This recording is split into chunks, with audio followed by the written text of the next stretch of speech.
going on, guys? My name is John with Gamester81.com. This episode, I want to bring up two very important topics I have strong feelings about, and I know many of you guys have strong feelings about too. I completely understand people may not agree with me 100%. That's fine.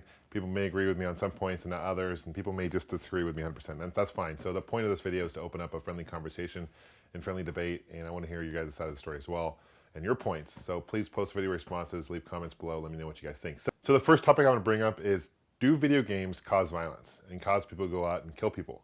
And the reason I'm bringing this up is because what happened at Sandy Hook Elementary School in Connecticut, and where this lunatic killed 20 innocent kids and 6 adults plus himself.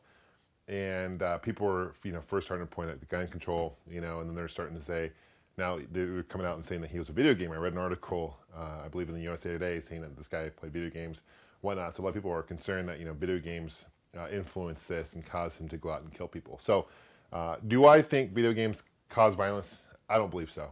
Video games and violence, there's nothing new there. You go back to the Atari 2600, early 80s time frame. Games like Halloween, you had Leatherface chasing after kids and sawing people up. I mean, that's pretty violent. You even go, I remember in the early 90s when Mortal Kombat hit the scene, and people were really upset because of the gore and the realism of that. And I remember when it was ported to the Super Nintendo and Genesis, the Super Nintendo took out the blood, and then the Genesis port kept it in. And it started the whole ESRB rating system for video games, actually, because games like Night Trap as well, which wasn't necessarily violent, but parents were concerned that there was nudity and adult content on that, whatever. But point is, video games and violence have been around for a while. Now, granted, I will say this: video games today are much more violent than they were when I was growing up. Nowadays it's pretty common, you can shoot someone in the head, and I'm pretty numb to it beyond a video game. But back in Super Nintendo, 16-bit generation days, or even later, even the Dreamcast days for that matter, you don't necessarily see the realism of violence that you do in video games today. But do I necessarily think that seeing someone or going out and playing Call of Duty is going to make me want to go out and kill people? No, because I believe that 99.9% of the people out there, including myself, have a trigger in their brain that says, you know what, morally, what's right and wrong, right? So I know that it's wrong for me to go out, if I was a gun owner, and kill all these innocent people. And even if I had a vendetta, I wanted to kill someone, I know that's wrong. I know there's better ways of approaching things. I know there's consequences to my actions, essentially. Some people, unfortunately, have a chemical imbalance or something wrong that they need mental help. And I don't mean that in a bad way, but they do need mental help. And they don't have that. The line between what's right and wrong is blurred.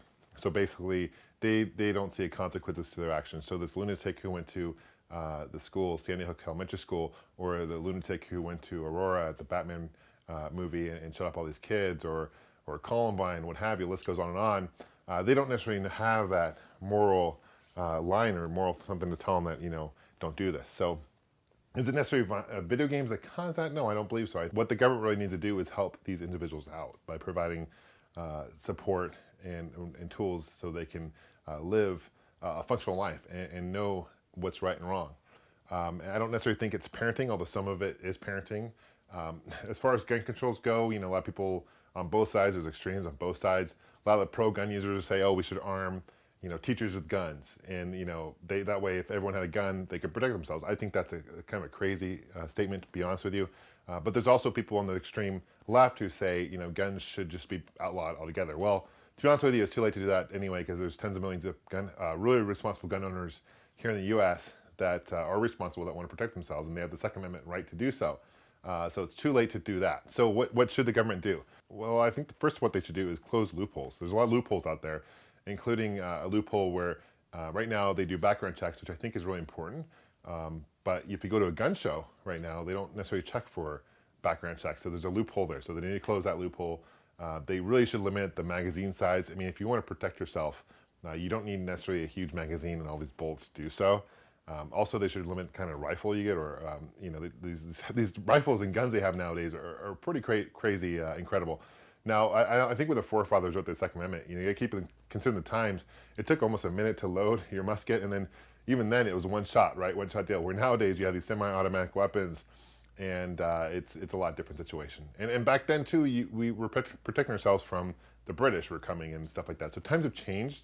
But I'm not saying take guns away completely, but you need to regulate it somehow. And I don't think there's an easy fix. I certainly don't envy President Obama or any of the legislature, because I think no matter what path they go on right now, it's a slippery slope, because you're going to upset a lot of people, whether you decide to limit gun control or you decide just keep it as is.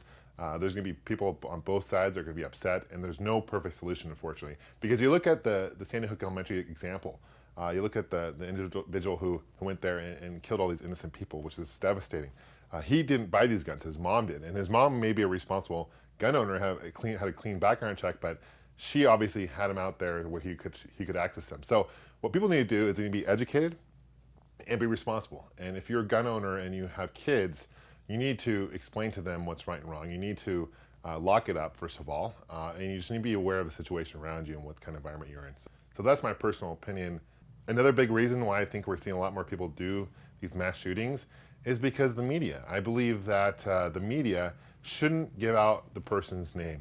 They should certainly focus on the victims, and we should really focus on the victims, but they really publicize the killers' names where they become essentially a household name. And that's the reason I'm not saying the shooters' names, because in their deranged mind, they believe that if they become a celebrity, so to speak, that they're going to go, if they're going to die, they might as well go down in flames and be known and down the history books as being this guy who killed all these people. So they should really focus on the victims, not focus so much on the predator, although I think just society nowadays, they ask why. And I mean, you can go on ESPN, you can go to all these different sites, Fox News included, and you can find out all this information about these shooters that do these things, from where they went to school, what they did, what leading up to it. And I don't think there's really necessarily a reason to know that kind of information, to be honest with you. And I think that's part of the reason why we're seeing these things occur. So media, I think, should focus more on the victims and not so much on the predator, because I believe that the predator, in some deranged way, believes that if they do this, they become, quote, famous. There's some interesting stats I want to share with you guys, and these are kind of interesting. So here's an interesting stat I want to share with you guys that I found fascinating. And what this is out of 100,000 people, okay, per capita, okay, how many deaths were related to gun violence? And so essentially, if you take 100,000 people, how many people died due to a gun, whether it's homicide or suicide? So you look at a country like the UK, okay, and you take 100,000 per capita, 0.25%, quarter of people die, okay? That's a quarter of one person dies for every 100,000 people due to gun violence. That's really low, and that's incredible. Good job, UK. You look at a country like Australia, it's 1.05, so you got 1 out of 100,000, it's not bad. Canada, neighbors up north, 4.78, a little bit higher, but not bad, so about 5 people every 100,000.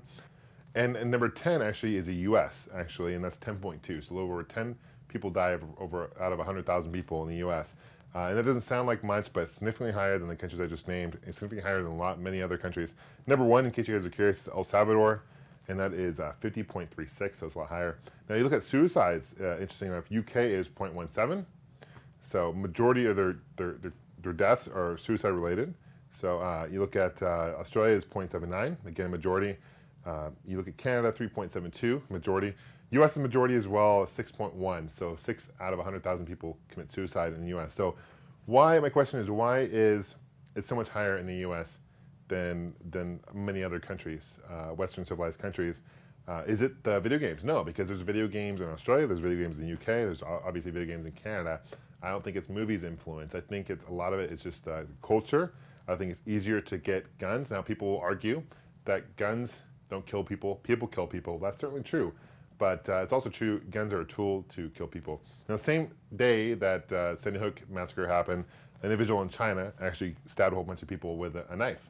And he didn't kill anyone because he had a knife. So even though he was deranged and he wanted to do all this chaos and create all this bad stuff, he didn't have a tool like a gun to do all this stuff. So he stabbed a lot of people, but no one died. So point is, guns don't kill people. I agree with that, but they certainly are a tool, enable it. So I think the gun laws here in the States are a lot easier to access guns than anywhere else in the world.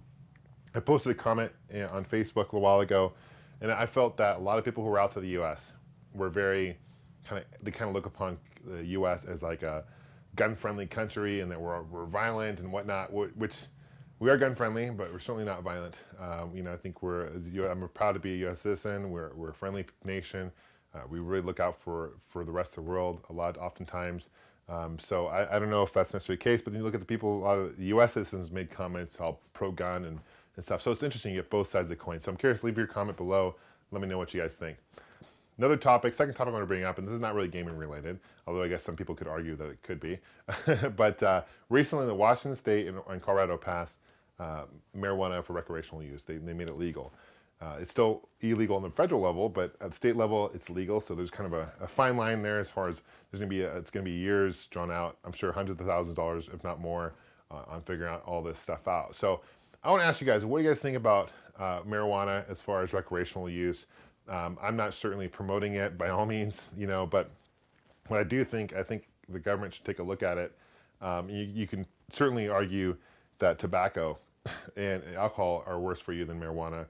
Just looking at the facts, you can even argue that even energy drinks are worse for you than marijuana. And a lot of people will say who are anti-marijuana that it's a gateway drug. Well, that's certainly true if you're getting through a black market and people have marijuana. They also have cocaine and other drugs available to use. But if it was government regulated, I don't believe that would necessarily be the case. I think a lot of it, to be honest with you, is political. You look at all the people who are in jail due to medical, charges, whether possession or selling, whatever. And you look at all the money, that income in people who, law enforcement and stuff, that are getting money for the war on drugs, so to speak, which hasn't gone very well in the past 10, 15, 20 years, whatever.